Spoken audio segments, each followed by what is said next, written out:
Quelles sont vos origines basques? Du côté de mon père, puisqu'il est né à Cambo-les-Bains, dans le Pays Basque. Donc voilà mes origines basques. Après, ma mère est espagnole. Alors mes origines basques viennent de ma mère, donc, qui est originaire d'un petit village de Basse-Navarre, près de Saint-Palais. Bonjour, côté origine basque, du côté de mon père, c'est donc Pays Basque français, 100%. Et du côté de ma mère, c'est plutôt vers l'Espagne. Avez-vous vécu au Pays Basque? Non, jamais. Je suis né à Tarbes, dans les Hautes-Pyrénées. Qu'est-ce qui vous a poussé à quitter le Pays Basque? Je ne l'ai pas quitté, j'ai jamais vécu, à vrai dire. Mais bon, j'y allais souvent enfant, j'ai pas mal de cousins là-bas et c'est vrai que c'est un pays que je trouve très attachant et d'autant plus attachant quand on y a un petit peu de famille et qu'on y a vécu des bons moments enfants. Et que représente le Pays Basque pour vous? Alors qu'est-ce que ça représente? Je crois que ça représente, comme pour beaucoup de monde, même qui ne sont pas originaires de là-bas, de très beaux paysages d'abord. C'est l'image un peu typique, un peu mythique, mais c'est vrai, entre un pays de montagne, un pays de mer, c'est toujours quelque chose d'assez fabuleux.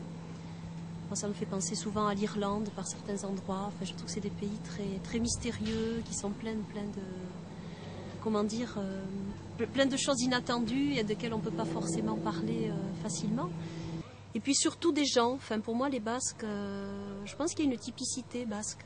Peut-être par justement la vie dans ces paysages, un peuple qui a toujours été un peu minoritaire sur le territoire français et espagnol, bien sûr, parce qu'il faut considérer le Pays Basque dans son entité aussi française et espagnole. Donc un peuple un petit peu, qui s'est toujours senti un petit peu à part de par sa langue déjà, qui ne ressemble pas du tout aux autres langues du territoire. Et donc des gens qui sont pas mal solitaires, je trouve. On voit beaucoup de gens, que ce soit des montagnards ou des marins, qui sont des gens plutôt solitaires, je trouve. Et paradoxalement, qui aiment aussi beaucoup se retrouver en collectif, faire la fête. Et c'est ce paradoxe-là que j'aime bien, c'est ces contrastes que j'aime bien au Pays Basque. Contraste dans le paysage et contraste dans le caractère aussi des gens. Y avez-vous vécu? Alors, vivre à Anglette, Bayonne, Biarritz, c'est la côte basque. Donc oui, j'ai passé 20 ans de ma vie au Pays Basque. J'y retourne régulièrement pour rendre visite à ma famille, mais j'ai fait des études à Pau. Puis je me suis marié et installé à Tarbes. Et ensuite, donc, je voyage pas mal dans le monde en tant qu'enseignant d'anglais, mais je reviens assez souvent au Pays Basque. Êtes-vous attaché à des traditions basques? Je joue un peu à la pala, oui. Et au rugby. Après, à part celle-là, je n'ai pas d'autres. Oui, les traditions peut-être les plus connues, comme celle notamment de la fête, mais j'aime beaucoup aussi le chant basque. Je trouve que notamment dans les églises, il y a de très très très beaux chants. Et pour moi, les Basques, c'est avant tout des voix d'hommes, mais aussi des voix de femmes. Et c'est surtout, on parlait tout à l'heure de couleurs, de paysages, de formes, mais il y a aussi les sons au Pays Basque. Et ça passe justement par ces voix d'hommes, justement. Alors les traditions basques sont nombreuses, sont toutes reliées par la langue basque d'abord, que je ne connais pas, mis à part quelques mots. Les traditions, elles sont par exemple au niveau gastronomique. C'est vrai qu'il y a le gâteau basque, qu'il y a le poulet basquaise, qu'il y a les piquilles. Enfin, il y a de quoi remplir une jolie table au Pays Basque, donc c'est la première chose. Ensuite, il y a la langue, la musique et les chants basques. Par exemple, les chants, les chœurs Oldara, etc. Ça, j'aime bien écouter. Visuellement aussi, je parlais tout à l'heure de l'architecture. Les maisons basques, ces maisons aux couleurs bien spécifiques, qu'elles soient rouges, vertes, essentiellement. L'habit basque, que l'on peut trouver évidemment dans les spectacles folkloriques plus précisément. Et le béret basque. C'est vrai que quand moi je voyage, j'aime bien prendre un béret basque avec moi. Quel est le plat le plus représentatif? Le plat le plus représentatif? Je parle le gâteau basque peut-être. Représentatif du Pays Basque, le poulet basquaise. Nous avons eu des visiteurs tchèques il y a quelques mois ici au lycée, et donc on les a invités au Pays Basque et on leur a fait servir un plat traditionnel qui est donc le poulet basquaise avec en dessert du gâteau basque. Donc je dirais que c'est cela le plus typique. Selon vous, que représentent les couleurs du Pays Basque? les couleurs. Alors le drapeau basque, c'est un peu le drapeau britannique, mais avec des couleurs différentes. Donc le rouge, le vert et le blanc. Le vert, ça serait l'herbe, la nature, le paysage rural. Le rouge, ben, c'est l'énergie. Ce sont des gens qui bougent, qui restent pas inactifs. C'est le piment d'Espelette, par exemple. Ça peut être associé à pas mal de choses. Et le blanc, c'est un fond, souvent. C'est aussi un ciel. Il y a toute une symbolique. Je ne sais pas si les Basques eux-mêmes y accordent une symbolique particulière. Ça, je ne sais pas. D'après vous, pourquoi les Basques sont attachés à leur tradition? Par rapport à ce que je disais tout à l'heure, c'est-à-dire qu'ils ont été un petit peu isolés, un petit peu minoritaires sur le territoire, donc ils se sont forcément resserrés entre eux et les traditions culturelles, c'est un rituel justement pour communiquer dans le groupe dans lequel on appartient. Donc je voulais juste par rapport aux hommes basques, j'ai pas rajouté, mais dire que le Pays basque il ne se limite pas au territoire d'ici, mais qu'il y a une grande diaspora basque dans le monde aussi, ça je voulais le préciser. C'est-à-dire que beaucoup de Basques ont migré, notamment en Amérique du Sud, en Uruguay, au Chili et aux États-Unis aussi. Et que quand on parle de culture basque, hors du Pays basque lui-même, on la retrouve de manière très très forte et encore plus marquée, je trouve. Avec tous ces gens qui arrivent à se retrouver et à défendre la culture basque. Tous ces Basques de l'autre monde. Bonjour, pouvez-vous vous présenter? Oui, je m'appelle Joël Bezecourt, je suis chef de cuisine au lycée Jean Monnet. Est-ce que pour vous, la semaine du goût est importante? Oui, c'est particulier, on peut donner différents goûts et différentes couleurs à nos produits. Donc, on partage un peu, cette année le thème c'est le Pays basque. Il y a beaucoup de choix en entrée, en plats principaux, en dessert. Donc nous en cuisine on peut s'adapter par rapport à tous ces produits-là et on peut réaliser des choses que nous ne pouvons pas faire d'habitude par rapport au coût et aux produits qui coûtent beaucoup plus cher que la normale. Est-ce que ça demande beaucoup de préparation? Ouais, c'est une préparation particulière parce que c'est des préparations qui sont beaucoup plus fines en règle générale, beaucoup plus longues à réaliser. On utilise beaucoup plus de matériel et les produits ne sont pas tout à fait les mêmes. Est-ce que vous avez Plus difficile, je pense que c'est Eric en pâtisserie qui a fait le béret basque. Ça a été une mousse au chocolat, ça a pris beaucoup de matériel, beaucoup de temps à faire. Ça a été très long, il a pu monter une chantilly, faire du sucre coulé, faire plein de préparations. Et donc ça a pris beaucoup de temps et une génoise à faire. Ça lui a pris beaucoup de temps aujourd'hui. Mais tout est assez long en préparation. Il y avait un salami de palombe qu'il faut laisser mariner. Oui, tout est fait. Denis opéré au chaud, Eric à la pâtisserie et moi et Thérèse au froid. Bonjour, pouvez-vous vous présenter? Bonjour, je m'appelle Laetitia Pézard, je suis technicienne de documentation au lycée agricole et forestier de Pic-en-Bigorre. Comment le CDI a-t-il participé à la semaine du goût? Alors l'équipe, nous sommes deux au CDI, Nadine Panis et moi-même. On a participé à la semaine du goût parce qu'on a collecté les questions pour le quiz. On a organisé une exposition sur tout ce qui est culture basque. Et donc avec la participation de la bibliothèque de Vic, ainsi que les personnels qui nous ont prêté de la décoration que l'on peut voir derrière moi. Trouvez-vous que la semaine du goût est importante? Oui, je pense que c'est très important, que c'est toujours très réussi au lycée. Et j'espère que ça va continuer encore longtemps. Que représente le Pays basque pour vous? La mer, le soleil, les vacances. On y mange bien. Je sais pas, j'ai pas de racines au Pays basque, mais moi je suis de Bretagne et je trouve que j'y retrouve un peu le côté côte sauvage de la Bretagne. Let it go.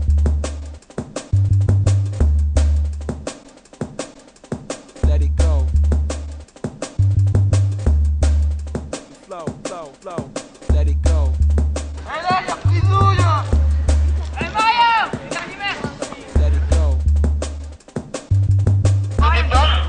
Tu me dis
Let it go.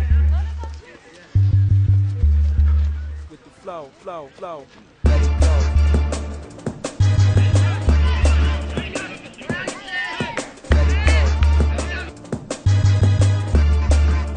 Flow, flow, flow. Let it go.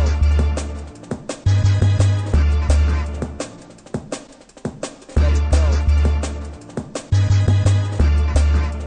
With the flow, flow, flow.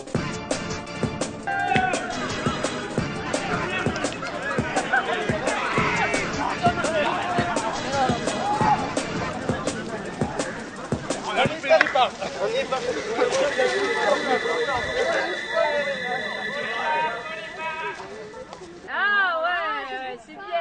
Ah, c'est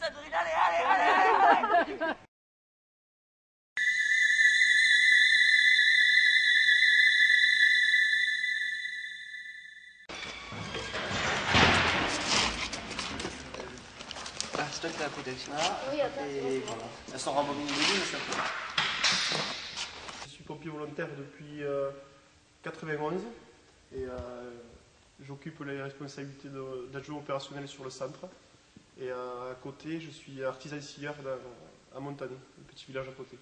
Je suis rentré au pompier en 1992, si je ne dis pas de bêtises, le 1er janvier. J'ai 37 ans et je suis chef d'entreprise. J'ai une société de matériel médical sur Vic. Et voilà. Pourquoi sauver des vies plutôt que passer son temps libre à faire d'autres loisirs? Ça, c'est un peu dire, c'est une vocation qu'on a tous plus ou moins. Moi, ça m'a pris très tôt quand j'avais 17 ans et demi. Et après, je sais pas, ça s'explique pas. C'est une question de choix, une question d'envie. J'ai eu l'occasion de faire plein d'autres choses, mais en l'occurrence, celle-là était compatible avec toutes mes activités et professionnelles et de vie privée. Donc pourquoi pas. Qu'est-ce qui vous plaît le plus dans cette activité? La responsabilité que j'ai maintenant, c'est-à-dire que je m'occupe des gardes, je fais un peu de management et j'aime ça. Je crois que c'est tout ce qui est intervention, le fait de bouger, de rarement faire la même chose que d'habitude. Quelles sont les qualités requises pour être pompier? Être motivé parce que la formation c'est quand même assez long. Et après il faut beaucoup de temps libre. Et j'ai envie de dire qu'il faut aussi savoir associer sa vie de famille et sa vie professionnelle avec cette vocation de pompier volontaire et qui demande beaucoup de temps. Les qualités requises, déjà il faut être disponible. Il faut surtout avoir envie de le faire et surtout pas se forcer à le faire. Et je crois que c'est surtout avoir envie d'apporter quelque chose aux gens, de rendre service. Est-ce qu'on devient insensible en rentrant chez les pompiers? Non, je pense pas, on ne peut pas. C'est trop dur. Quel est le fait qui vous le plus marquant depuis que vous êtes pompier? Dans le détail, je n'ai pas trop le droit de vous le dire, mais c'est surtout les interventions qui touchent les enfants ou les femmes, on va dire. Les accidents de la route. Est-ce une fierté d'être pompier? Oui, bien sûr. Comment se déroulent les départs en urgence? Sur le centre de Vic, on est tous volontaires, on est 43 volontaires. Et on est d'astreinte, on est appelé par BIP comme ça. Et on est tous chez nous. Il faut qu'on quitte notre lieu de travail ou notre maison, qu'on arrive ici, qu'on se change, qu'on parte, on va dire, à moins de 7 minutes à peu près. Le jour et la nuit. Est-ce qu'il vous arrive d'avoir peur? Bah oui, ceux qui n'ont pas peur sont un peu fous des fois. Il vaut mieux avoir peur des fois. Y a-t-il un âge limite de la fonction? Maintenant, ça va passer à 60 ans. Mais bon, à 60 ans, on aménage les postes, quoi. On ne monte plus à l'échelle. Et vous, quand pensez-vous vous arrêter? Le plus tard possible, si on me garde. Normalement, c'est bien parti pour. Si on me donne l'occasion d'aller au moins jusqu'à 55 ou 60 ans, je le ferai. Après, ça dépendra peut-être pas que de moi. S'il m'arrive des soucis de santé ou autre chose, ça c'est différent. Mais le plus tard possible. Bon, insensible, on ne le devient jamais. En fait, on fait tout avec une carapace, on se protège avec une carapace pour essayer de faire d'abord notre travail en intervention le mieux possible. Et surtout pour ne pas avoir à gérer en plus de l'intervention, avoir à gérer le côté émotionnel qui peut y avoir autour. Quel est le pompier le plus âgé de la caserne? Le pompier le plus âgé de la caserne, je pense que ça doit être le major Daniel Papillon, qui a 53 ou 54 ans. Et qui est en intervention aussi? Oui, qui est en intervention, qui monte des permanences avec nous en journée, qui part moins souvent en intervention maintenant parce que, en fait, plus on est gradé, plus on a d'importance dans la caserne concernant toute l'activité opérationnelle, la gestion des personnels, de l'équipement. Mais quand ils peuvent partir à l'intervention, ils partent avec nous. Comment décrirez-vous votre métier en 3 mots? Le métier de pompier? Oui. Courage et dévouement, mais ça c'est un peu notre devise. Après il y avait aussi sauver au péril, mais bon c'est moins joli. Moi je préfère courage et dévouement. En 3 mots, disponibilité, envie et avoir envie de se faire plaisir surtout. Parce que si on le fait par force, il faut arrêter de suite. Comment on gère le fait d'être chef d'entreprise et d'être pompier en même temps?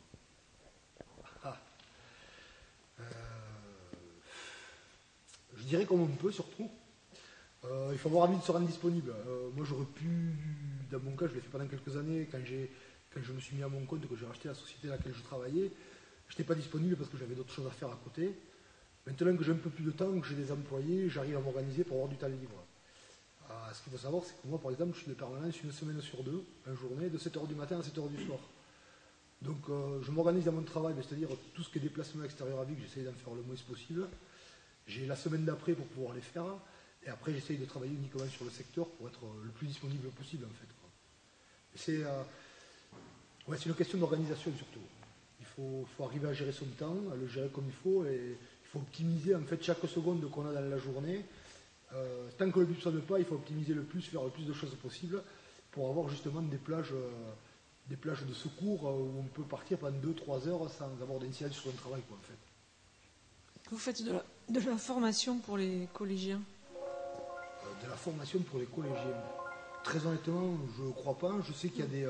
par exemple, on fait des visites pour l'école maternelle ou des choses comme ça pour montrer les camions. Mais après, on ne fait pas de formation particulière pour les collégiens. Parce que je sais qu'à Risque, ils ont une formation possible. Il faut commencer en 4e. Ça, c'est les GSP. Par exemple, ici, à Vic, il y a une section de GSP. C'est les jeunes sapeurs-pompiers.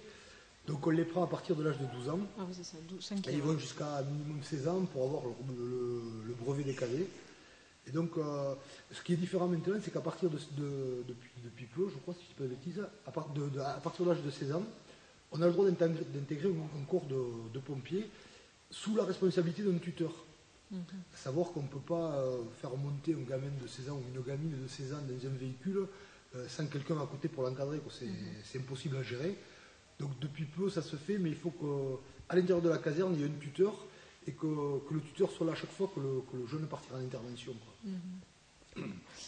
Et donc vous le faites ça à partir de 12 ans, c'est vous? Voilà, mais ça c'est une démarche complètement externe par rapport au cycle scolaire. D'accord, oui, ça oui. D'abord il faut tomber sur des gamins qui ont envie de le faire. Ouais. Il faut savoir que c'est contraignant, c'est quasiment un samedi sur 2 toute la matinée, c'est rendez-vous ici à 7h30 en tenue le matin. Donc ils commencent par faire du sport, ils ont des cours théoriques, après c'est des manœuvres. Il faut vraiment que les gamins soient intéressés. Et ça se fait dans chaque caserne en fait? Non. Ah non. Ici dans le Hautes-Pyrénées, je crois que ça se fait ici à Vic, ça se fait à Bordère, aux Rives de la Dour, à Bagnères et à Aussem. Et il y a combien de jeunes qui s'inscrivent dans ce Ici, je crois qu'ils en ont une 14 ou 15, quelque chose comme ça. Ici. Il y a des motivés. Quelle est la proportion entre les accidents de la route et les feux, par exemple? En pourcentage, ils l'ont dit dimanche à la Sainte-Barbe. 100% de distance à personne. Et après, on va dire 15 feux, 15% accident à la circulation. Et après, c'est les opérations diverses, c'est les guêpes, les serpents. Ah, vous le faites toujours, les guêpes? Quand c'est dangereux. Quand c'est dangereux. Je crois que c'était dangereux. Sinon, si je ne dis pas de bêtises, je crois qu'il y a des apiculteurs qui sont habilités, qu'il faut appeler. Mais bon, le délai d'intervention est quelquefois beaucoup plus long. Ça, c'est sûr.